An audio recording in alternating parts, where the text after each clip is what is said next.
I'll speak from here so that the recording has everything that we say this evening. Thank you very much indeed, Eric. That was a very thought-provoking and wide presentation, and it confirms the general idea that nationalism tends to be encouraged when a nation or a large number of people feel anxiety, particularly about their identity, but also external threats. I do recall on the multiculturalism theme that Queen Elizabeth II, on one of her big birthdays, wrote a speech herself praising multiculturalism in Britain. That was at least a decade ago, and I think you're right, it wouldn't happen now. Also, in terms of opinion polls, I think you mentioned opinion polls.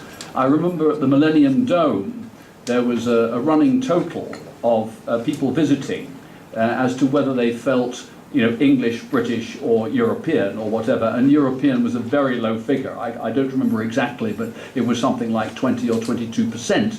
And it does occur to me that if something similar happened in Japan, in other words, what do you feel? The Japanese people were asked, do you feel Japanese or Asian? I don't think there would be much contest.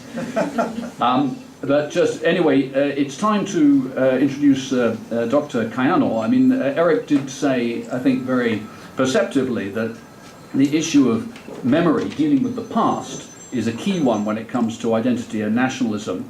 Dr. Kayano will be speaking in English, very bravely. Later, Yuko Sato, who's with him, will help him with the questions and answers. But Dr. Kayano, thank you very much for coming to London. The floor is yours.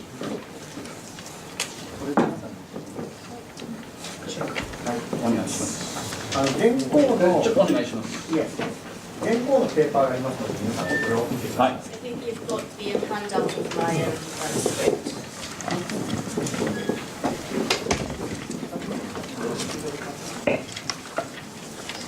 はい、よろしいですか。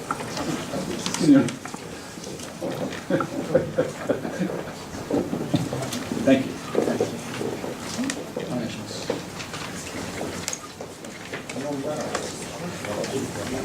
はい。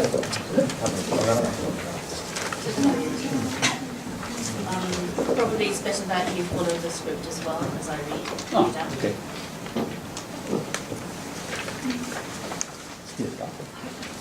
Good evening, ladies and gentlemen. My name is Toshihito Kayano. I teach philosophy at the college in Tokyo. I'm honored to have been invited to speak to you today and would like to express my gratitude for this opportunity. I'm here to talk about the current situation in Japan, where xenophobia and anti-foreign sentiment are on the increase. There are growing concerns about Japan lurch to the right, both inside and outside Japan. Left-wing forces such as trade unions and reformist parties have largely lost influence.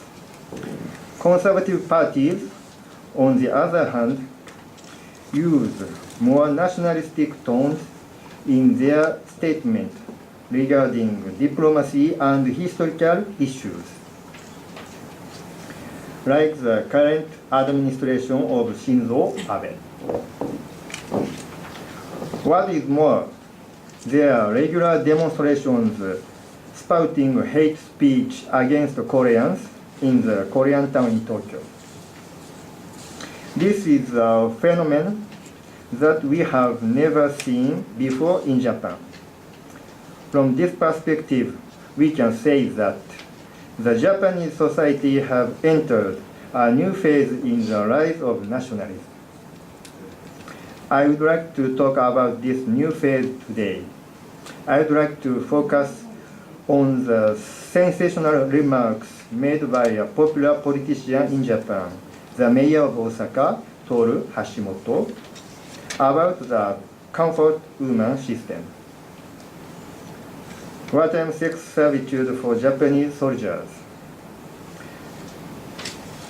I will examine the current social situation in Japan and the rise of xenophobia, starting the discussion with Hashimoto's remarks on comfort woman.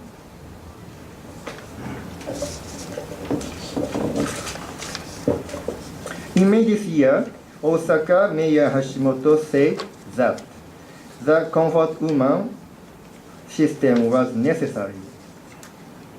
Anyone can understand that. His remarks were widely criticized both domestically and abroad. For example, on May 31st, a report by the UN Committee Against Torture bitterly criticized Japanese politicians. The report said that the Japanese government should refute attempts to deny the facts by government authorities and public figures. Moreover, a Mainichi Shimbun poll shows that 71% of respondents in Japan thought his remarks inappropriate. The more right-wing Sankei Shimbun poll shows that 75.4% of people thought the remarks were inappropriate. However, on the other hand, it is also true that a particular group of people in Japan support Hashimoto's remarks. For example, the Mainichi Shimbun poll, which I've just mentioned, shows 21% thought his remarks were appropriate. A poll conducted by a TV program in Japan shows 79.3% of the 10,000 respondents thought his remarks are not a cause for concern.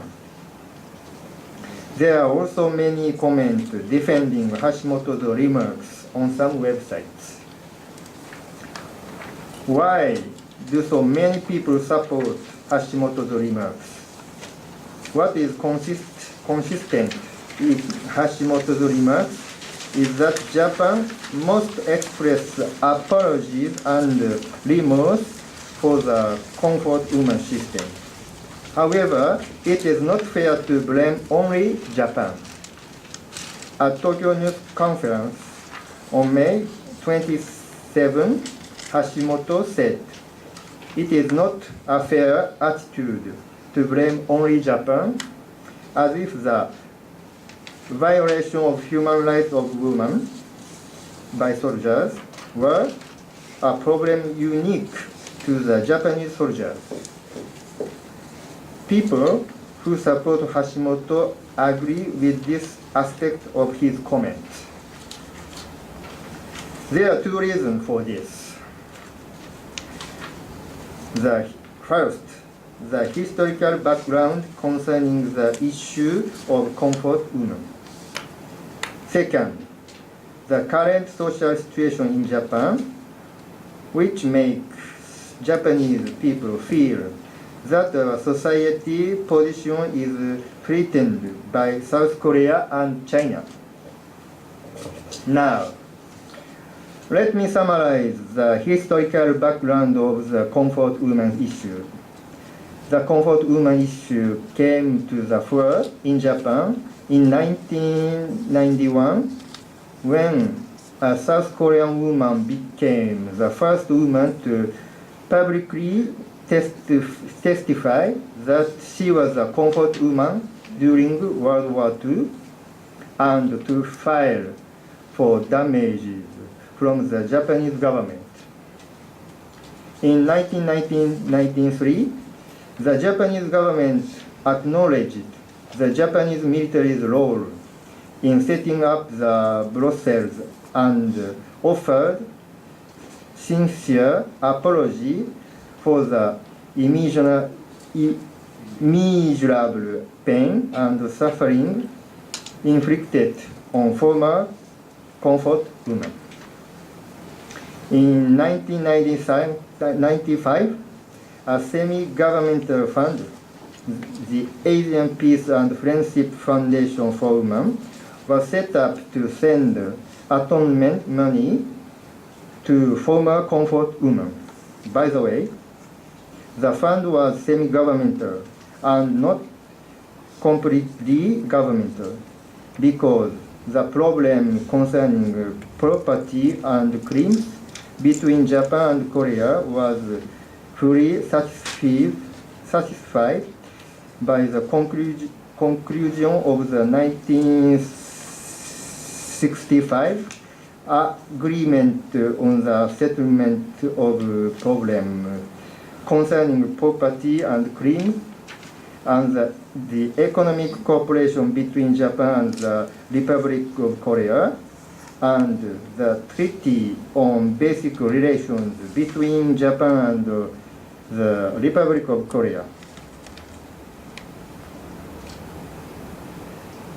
The atonement money was sent with a letter of apology with the signatures of 4 prime ministers. The former comfort women were moved by the sincere apology by Japan. Some even burst into tears. However, nationalists in South Korea refused to accept this and criticized Japan's effort on the issue. Then, some Japanese gradually became frustrated with the attitude of South Korea.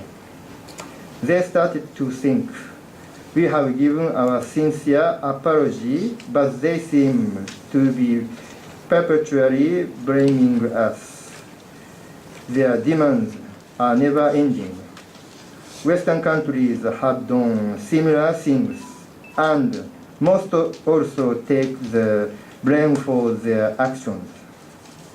But they keep using the right words and glossing over their historical responsibility.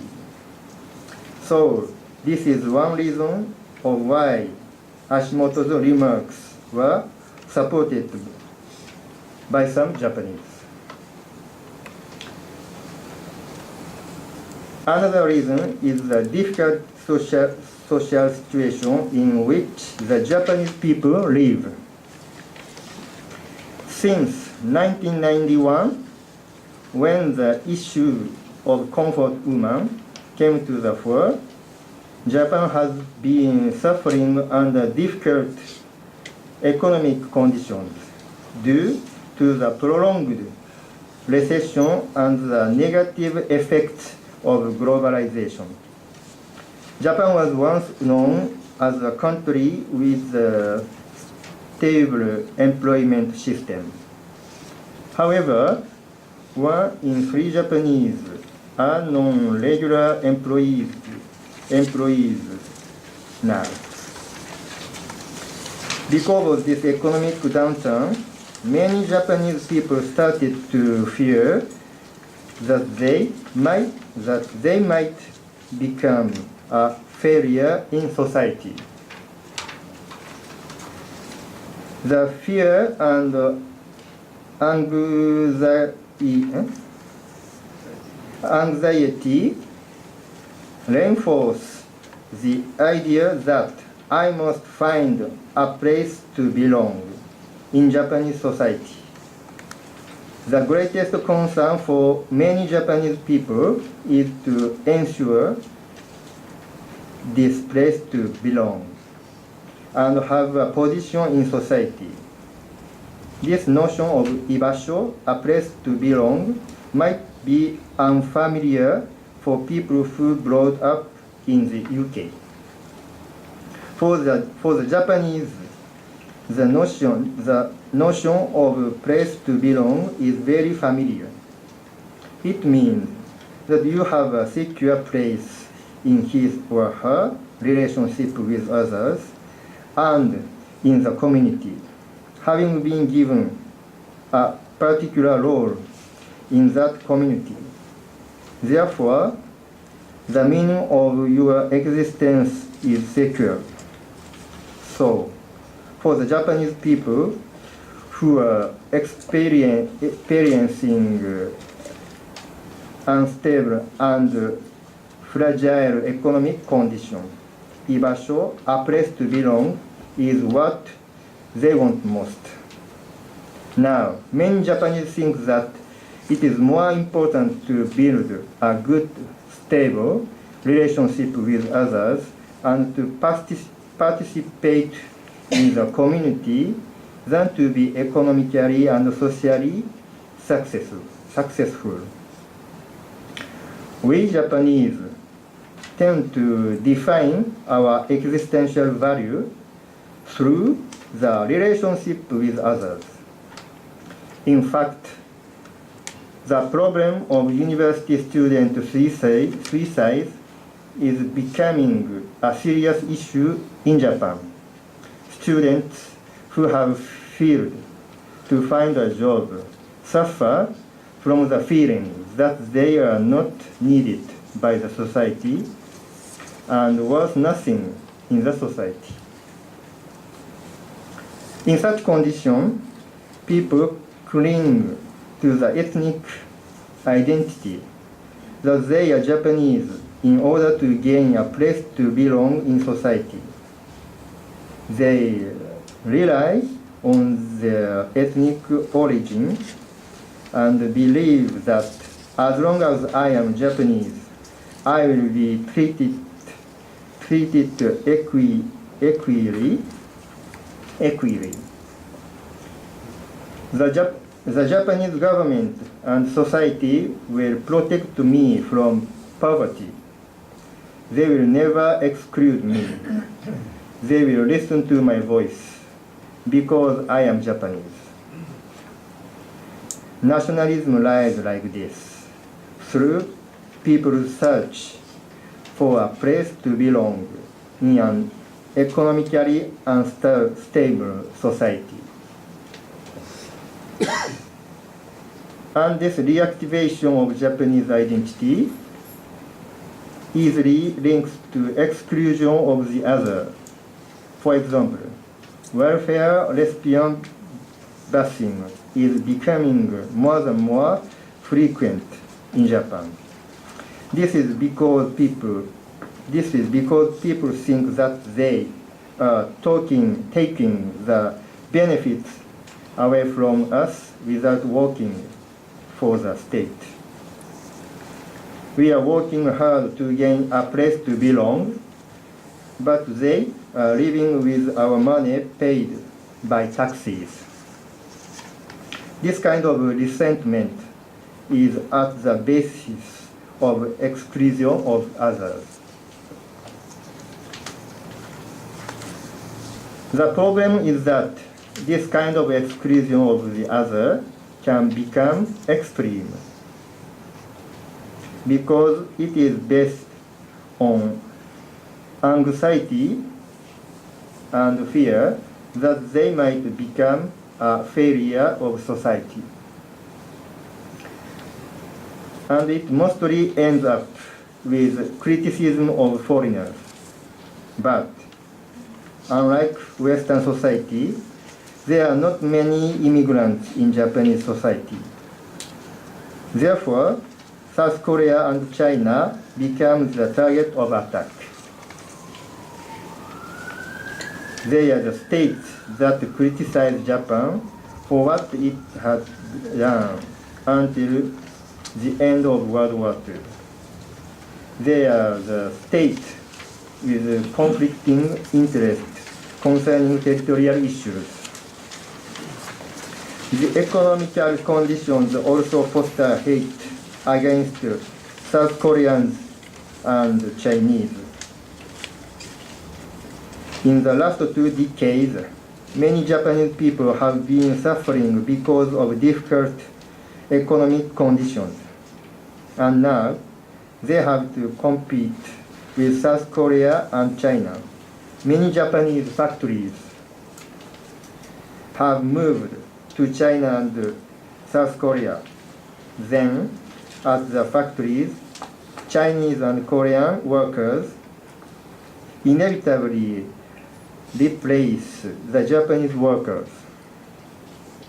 Quite a lot of Japanese have lost their jobs or are paid less.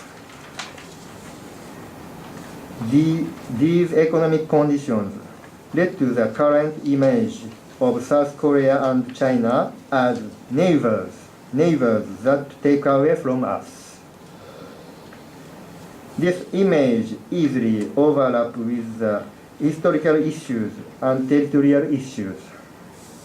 People think that South Koreans and Chinese take away their jobs, and that they are even trying to get advantages from us by using excuse of Japan's wartime responsibilities.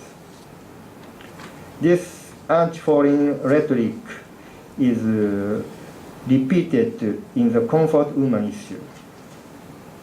Japan is the only country that is blamed for the comfort woman issue because of China and South Korea. They are trying to harm Japan's international position. They are trying to get advantage. This perception is shared by some Japanese people, and this is the reason why some people in Japan support Osaka Mayor Hashimoto. The problem of Hashimoto's remarks is not just a terrible gaffe by a Japanese politician, but includes deeper issues. Hashimoto's remarks were criticized both domestically and abroad. But when we realize the reason why his remarks were supported, we realize that only criticizing his remarks cannot solve the deeper problem. Hashimoto's remarks represented the frustration of anti-foreign thought in Japan. It might be suppressed this time, but it might violently burst out at another occasion. In Tokyo, there are regular demonstrations against South Koreans. Hate speech against South Koreans is increasing. This serious situation might not be so different to the one in Europe, where the right-wing parties are gaining popularity. I strongly feel that we must share awareness of this issue and discuss the way to prevent the escalation of this problem. Thank you.